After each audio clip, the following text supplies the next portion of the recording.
अस्सलाम वालेकुम। आज हम डिस्कस करेंगे यूनिट नंबर 2 का टॉपिक इम्पोर्टेंस ऑफ अकॉस्टिक।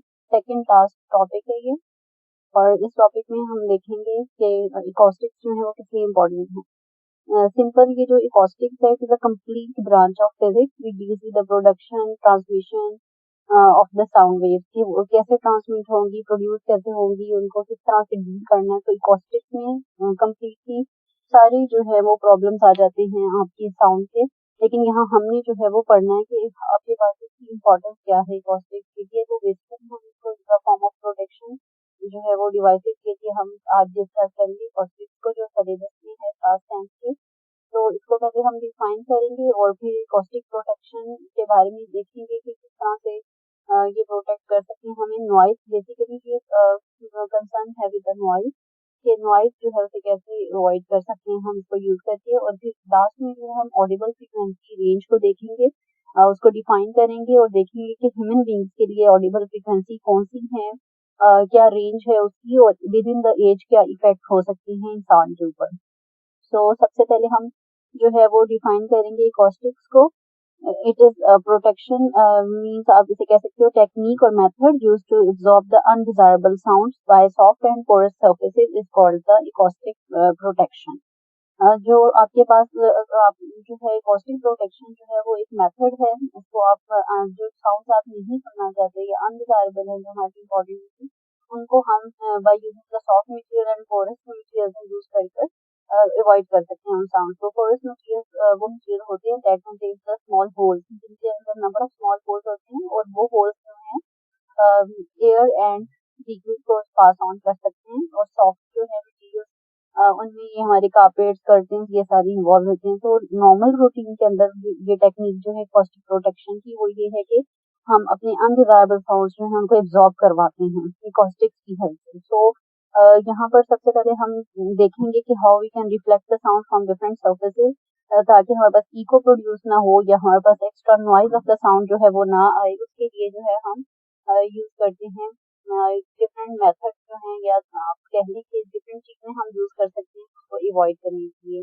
तो अगर हम एक्स्ट्रा इकोज या साउंड जैसे हमारे होम्स है या घर है उनमें उन साउंड्स को एब्जॉर्ब करने के लिए या उन साउंड को अवॉइड करने के लिए हम सॉफ्ट पोरस मटेरियल्स यूज करते हैं डिफरेंट, जिसमें यहाँ पे एग्जांपल दी है सच एज ड्रेपरीज। तो draperies include all the hangings, loose hangings जो होती है, जैसे कर्टन, पर्दे वगैरह आप यूज करते हैं, वो ड्रेपरीज में आता है। इसी तरह आपके पास और भी कोई भी क्लॉथ जो है जो लूजली हैंग होते हैं वो सब ड्रेपरीज में होते हैं। अगर हम अपनी विंडोज के अराउंड या इन चीज़ों के अराउंड ये हैंगिंग जो हैं आपकी, जैसे पर्दे, कर्टन वगैरह हैं, तो उनसे हम अवॉइड करते हैं बेसिकली मल्टीपल जो है आपके पास इकोस या आपके पास अनट्रैवल साउंड है उनकी हेल्प से वो काफी सारी जो है एब्जॉर्ब हो जाती है। सिमिलरली रग्स जो हैं they also absorb the large amount of the sound। rugs basically floor के ऊपर जो है वो रखने के लिए मटेरियल्स होते हैं, और ये भी वूवन या फिर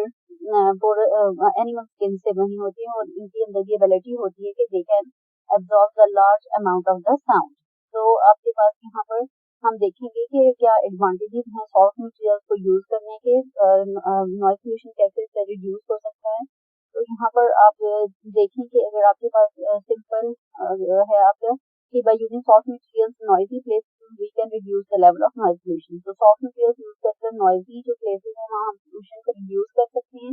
बट आपके पास जो है कुछ ऐसी जगह होती हैं जहाँ पर हम एब्जॉर्प्शन को बहुत ज्यादा नहीं एनहांस कर सकते, लाइक क्लासरूम्स हैं, पब्लिक हॉल्स हैं, जहाँ पे आपको पब्लिक को एड्रेस करना है, या कोई फंक्शन जहाँ पे आप पब्लिक को रीड करवाते हैं, तो that surfaces should not be too absorbent. मतलब वो इतनी ज़्यादा एब्जॉर्बेंट नहीं होनी चाहिए कि आपका साउंड लेवल या तो बहुत स्लो हो ऑडियंस के लिए, या फिर उनको उसको सुनने में मुश्किल हो। तो हम मल्टीपल जो रिफ्लेक्शंस हैं उनको अवॉइड करने के लिए हम यहाँ पर दो प्रॉब्लम्स आती हैं कि पब्लिक जो जगह हैं जैसे क्लासरूम्स हैं, या फिर वहाँ पर आपके पास जो हॉल्स हैं, ऑडिटोरियम होते हैं जैसे, या लेक्चर थिएटर्स हैं या लेक्चर हॉल्स हैं, उनको बनाते हुए हमें ख्याल रखना होता है कि ना तो वहाँ पे टू मच एब्जॉर्प्शन हो, ना ही वहाँ पर जो है वो मल्टीपल रिफ्लेक्शन हो।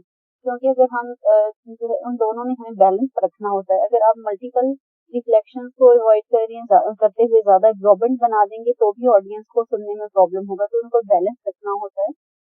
इस वजह से यहाँ पर मल्टीपल रिफ्लेक्शन से क्या होता है कि समटाइम अगर आप ज़्यादा रिफ्लेक्टेड वॉल, सीलिंग या फ्लोर बना दिया आपने ऐसी पब्लिक जगह पर, तो वहाँ पे बहुत ज़्यादा रिफ्लेक्शन होने की वजह से sound becomes garbled, means unclear हो जाती है आपकी साउंड, और मल्टीपल रिफ्लेक्शन जो है उनको हम रिवर्बरेशन का नेम देते हैं। रिवर्बरेट होती है आपकी साउंड, अनक्लियर हो जाती है, या फिर मिक्स अप होकर समझ नहीं आती के साथ ही आपके इको आना शुरू हो जाती है, साउंड के साथ इको आना शुरू हो जाती है। तो इन चीज़ों को अवॉइड करने के लिए हमें पब्लिक हॉल और क्लासरूम के लिए ना तो ज़्यादा एब्जॉर्बेंट बनाना होता है और ना ही उसको ज़्यादा रिफ्लेक्टिव बनाना होता है। तो इन सारी चीज़ों को डिज़ाइन करते हुए ऑडिटोरियम्स या लेक्चर हॉल्स या थिएटर हॉल्स को बैलेंस हम अचीव करते हैं between the reverberation and absorption of the sound.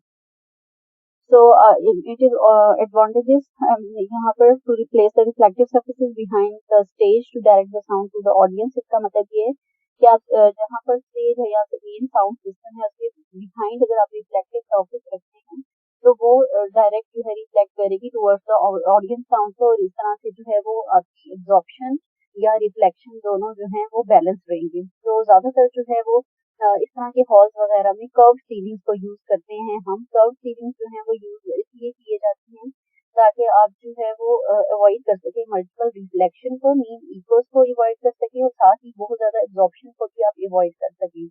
तो यूज ऑफ कर्व सीलिंग के लिए हम यहाँ पर दिया हुआ है कि ceilings of the lecture hall, conference halls and the theater halls are curved so that the sound after reflection may reach all the corners। तो वहाँ पर मोस्टली मेन पब्लिक चीज़ों को हम इसलिए कर्व बनाते हैं ताकि हमारी साउंड जो है वो इजीली हर जगह पहुँच सके। इसकी बेस्ट एग्जांपल है जिनाक इन्वेंशन सेंटर इस्लामाबाद में, आप देख सकते हैं उसको इंटरनेट पे सर्च आउट करके कि जो उसका इंटीरियर है उसकी वो बहुत बड़ा हॉल है। वो इसी तरह के नेशनल इवेंट्स के लिए नेशनल कन्वेंशन सेंटर से बोलते हैं, डिफरेंट जो कम्युनिकेशन है यूनिवर्सिटी वहाँ हेड करवाती है बिकॉज वहाँ स्ट्रॉन्ग जो है वो साउंड सिस्टम यूज होता है फॉर द फंक्शन, बट बहुत क्लियर वॉइस होती है उसकी गैलरीज में, उसके नीचे मेन हॉल के अंदर। और उसकी अगर आप देखें उसकी जो रूफ है वो बिल्कुल इसी तरह कर्व सरफेस है, और इवन रूफ के साथ भी कुछ हैंगिंग्स हैं to avoid multiple reflection and to make the clear sound for the audience. तो उसमें यहाँ पर अगर आप देखेंगे जैसे कर्व सीलिंग है या उसका बनाने का क्या पर्पज होता है कि जितनी भी साउंड वेव्स जो है वो जाकर कर्व सरफेस से जब वो रिफ्लेक्ट बैक हो तो वो मिक्स अप नहीं हो, बल्कि सेपरेटली एक प्रॉपर वे में देखें ये हर एक अपने अलग वे में रिफ्लेक्ट बैक हो रही है, और मिक्स अप नहीं हो रही। तो यहाँ पर जो है वो गार्बेज नहीं होगी, आवाज आपकी अनक्लियर नहीं हो जाएगी, बल्कि वो बिल्कुल क्लियर हर कॉर्नर में पहुंचेगी जैसे यहाँ पर शो किया हुआ है। और इस तरह अगर किसी स्टेज के बिहाइंड आप साउंड बोर्ड रखती हैं तो उसमें जो आप बोल रहे हो वो अगर बैक साइड पे स्टेज पे आपके जाकर साउंड बोर्ड पे स्ट्राइक कर भी रही है वॉइस, तो वो रिफ्लेक्ट बैक जब होगी यहाँ से देखें सोर्स ऑफ साउंड से अगर वो जा भी रही है तो रिफ्लेक्ट बैक होगी तो डायरेक्टली टुवर्ड्स द ऑडियंस होगी, और इसमें भी डिस्टेंस है और प्रॉपर यूनिफॉर्म रिफ्लेक्शन है। तो इस यूनिफॉर्म रिफ्लेक्शन की वजह से साउंड जो है वो हमारी बिल्कुल क्लियर होगी। तो फॉर द पब्लिक जो है क्लासरूम एंड लेक्चर हॉल या any hall to carry on the function, उन सब के अंदर जो है वो बेस्ट मेथड होता है कि उनको अगर हम कर्व उनकी सीलिंग या रूफ जो है वो कर्व अगर रखें तो वहाँ से जो रिफ्लेक्शन होंगी वो ना ही आपके पास मल्टीपल रिफ्लेक्शन कर कर आपको जो है वो प्रॉब्लम क्रिएट करेंगे, रिवर्बरेशन और एब्जॉर्प्शन दोनों का प्रॉब्लम इससे सॉल्व हो जाता है।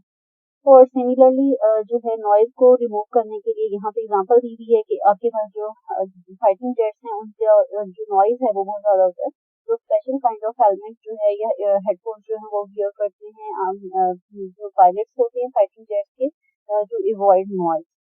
और इसी तरह अब हम लास्ट जो इस पार्ट में पढ़ेंगे लेक्चर के, it is audible frequency range. We define audible, it mean hearable range of the frequency, जो आप सुन सकते हो। ऑडिबल मीन जो आप सुन सकते हो वो रेंज, उसको हम कहते हैं audible frequency range. For the human being audible frequency range is from 20 hertz to 20,000 hertz.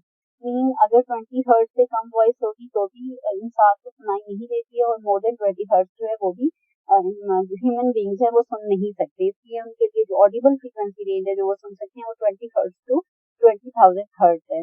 More over frequency range vary करती है within the age of the human being. इंसान की जो एज है उसके ऊपर वो उसका बहुत फर्क होता है। जो किड्स होते हैं, छोटे बच्चे, they can hear the sound of 20,000 hertz, but जो ओल्ड पीपल हैं वो 15,000 हर्ट्ज से ज़्यादा नहीं सुन सकते हैं। तो ये हमारा यहाँ पर जो है ऑडिबल फ्रीक्वेंसी रेंज का टॉपिक है जो खत्म हो गया आपका इधर। आई थिंक आप सबको समझ आ गई होगी। Thank you so much.